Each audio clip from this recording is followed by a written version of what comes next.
Surat crime બ્રાન્ચે નવસારીની Maroli police સાથે મળીને એક ફિલ્મી ઓપરેશનમાં સુરતના કુખ્યાત ગુનેગાર સલમાન ઉર્ફે લસ્સી સલીમ મિર્ઝાને ઝડપી પાડ્યો છે અને ગંભીર ગુનાઓમાં વોન્ટેડ આ આરોપી નવસારીના ડાભેર ગામમાં છુપાયેલો હોવાની માહિતી મળી હતી। વહેલી સવારે તેને પકડવા ગયેલી ટીમ પર આરોપીએ અચાનક ચપ્પુ વડે હુમલો કરતા પોલીસ ઇન્સ્પેક્ટર સોઢાએ સ્વબચાવમાં પોતાની સર્વિસ રિવોલ્વરથી એક રાઉન્ડ ફાયરિંગ કર્યું હતું, જે ગોળી સલમાન લસ્સીના પગમાં વાગી હતી। ગોળી વાગતા જ ટીમે આરોપીને કાબૂમાં લીધો અને સારવાર માટે હોસ્પિટલમાં ખસેડ્યો। મૂળ મહારાષ્ટ્રના જલગાંવનો રહેવાસી સલમાન લસ્સી સુરતમાં 23 ઓક્ટોબર 2025ના રોજ બનેલી હત્યાની ઘટનામાં મુખ્ય આરોપી હતો। તારીખ 23/10/2025ના રોજ સુરત શહેરના ઊન ગામ ખાતે ભીંડી બજાર ખાતે એક ગંભીર બનાવ બનેલો હતો, જેમાં એક 302 અને 307 મુજબનો ગુનો, જે બીએનએસની કલમ 103(1), 109(1), 352(54) મુજબનો બીએનએસ 2023ની કલમ મુજબ ભેસ્તાન પોલીસ સ્ટેશનમાં ગુનો દાખલ થયેલો, જેમાં એક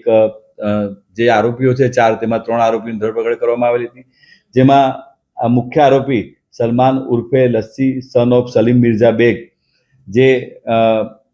મીઠી ખાડી લિંબાયત ખાતે રહે છે અને મૂળ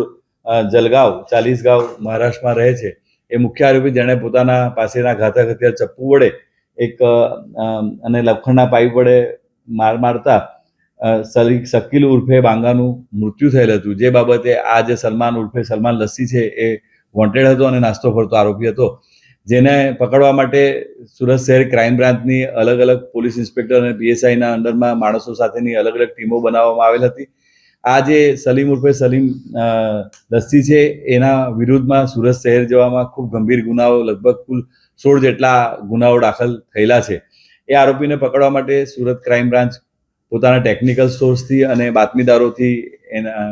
ખબર પડેલી કે આ જે સચિન વિસ્તારમાં કપલેડા તેમાં છુપાયેલો છે અને પોતાની જે અર્ટિકા કાર છે, જેનો નંબર છે DD03M8920, એ લઈને લગભગ મહારાષ્ટ્ર તરફ ભાગી જાય એવી અમને બાતમી મળેલ। જે બાતમીના આધારે સુરત શહેરની ક્રાઇમ બ્રાન્ચની પોલીસ ટીમ અને નવસારીની મરોલીની પોલીસ ટીમ એ સ્થળે ગયેલ, જ્યાં ડાભેલ ગામ પાસે આવેલ આસિયાના મકાન વિભાગ નંબર 1, મકાન નંબર 85, તેમાં સંતાયેલા હોવાનું માલુમ પડેલ। જેથી સુરત શહેરની ક્રાઇમ બ્રાન્ચની ટીમ અને નવસારી જિલ્લાની લોકલ ટીમ એ આજુબાજુમાં ગોઠવાઈ ગયેલ અને જે આ ઘર નંબર 85 છે એને ખખડાવતા એમને કીધેલું કે ભાઈ અમે પોલીસ છે। જેથી આ જે આરોપી જે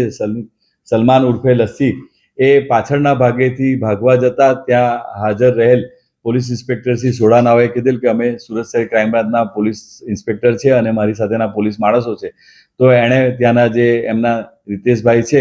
એમને ધક્કો મારી દીધેલ અને પાછળ ખસીને એના કમરના ભાગે જે ચપ્પુ હતું એ આ જે પોલીસ ઇન્સ્પેક્ટર સોડાને મારવા જતા એ ખસી ગઈ અને બીજો ઘા મારવા જતા એમણે પોતાની પાસેથી રહેલ સર્વિસ રિવોલ્વરમાંથી એમના જમણા ભાગે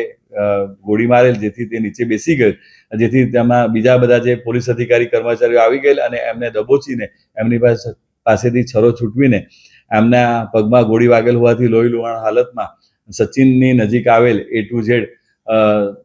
હોસ્પિટલમાં લઈ જઈને સારવાર હાલ ચાલુમાં છે અને આગળની તપાસ મરોલી પોલીસ સ્ટેશનમાં ગુનો બીએનએસની કલમ 109 મુજબ દાખલ કરીને આગળની તપાસ પોલીસ ઇન્સ્પેક્ટર DJ પટેલ નાઓ હાલ કરી રહેલ છે। એ એમના ભાણેજ કહેવાય કે જે એમના પપ્પાના સગા છે, એમની બેનની દીકરો છે,